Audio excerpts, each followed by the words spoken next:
त्रिपुरा में 16 फरवरी को विधानसभा चुनाव के लिए वोटिंग होनी है। इस बार राज्य में त्रिकोणीय मुकाबला दिखाई दे रहा है। सत्ताधारी बीजेपी गठबंधन के सामने पहली बार सीपीएम और कांग्रेस गठबंधन बनाकर चुनाव लड़ रहे हैं, तो आदिवासियों के बीच जबरदस्त पकड़ रखने वाली टिपरा मोथा भी पहली बार चुनाव लड़ रही है।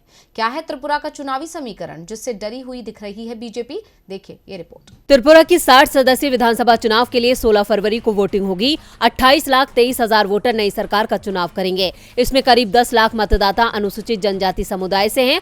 राज्य की 60 में से 20 सीटें एसटी वर्ग के लिए आरक्षित हैं और ये सीटें ही सरकार बनाने में सबसे महत्वपूर्ण रहती हैं। जिस पार्टी और गठबंधन ने 20 सुरक्षित सीटों पर जीत हासिल की, उसकी सरकार बनना तय माना जाता है। 2018 से पहले यहाँ सीपीएम का दबदबा था, लेकिन 2018 में एसटी वर्ग की 20 में से 18 सीटें बीजेपी गठबंधन ने जीत ली थी और सरकार भी बना ली। दरअसल 2013 में इंडिजिनस पीपल्स फ्रंट ऑफ त्रिपुरा ने आदिवासियों के लिए एक अलग राज्य त्रिपुरा लैंड की मांग करते हुए आंदोलन शुरू किया था, जिस कारण जनजातीय क्षेत्र में वो बेहद मजबूत हो गई और 2018 में आईपीएफटी ने बीजेपी से गठबंधन कर चुनाव लड़ा, जिसका फायदा बीजेपी को मिला।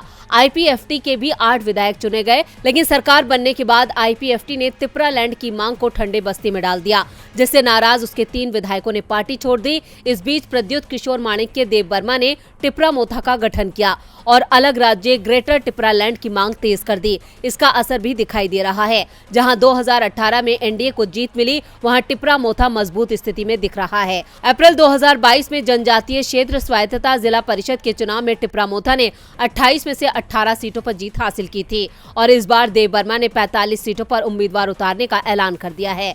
देव वर्मा की रणनीति का सबसे ज्यादा नुकसान बीजेपी गठबंधन को होता दिखाई दे रहा है। पार्टी को अपनी जमीन खिसकती हुई दिखाई दे रही है, इसलिए बीजेपी ने भी टिपरा मोथा से गठबंधन की कोशिश की, लेकिन देव वर्मा ने अलग राज्य की मांग को लेकर शर्त रख दी, जिस कारण गठबंधन नहीं हो पाया। दूसरी ओर लेफ्ट और कांग्रेस देव वर्मा की मांग पर विचार करने का आश्वासन दे रहे हैं। डीबी लाइव की रिपोर्ट।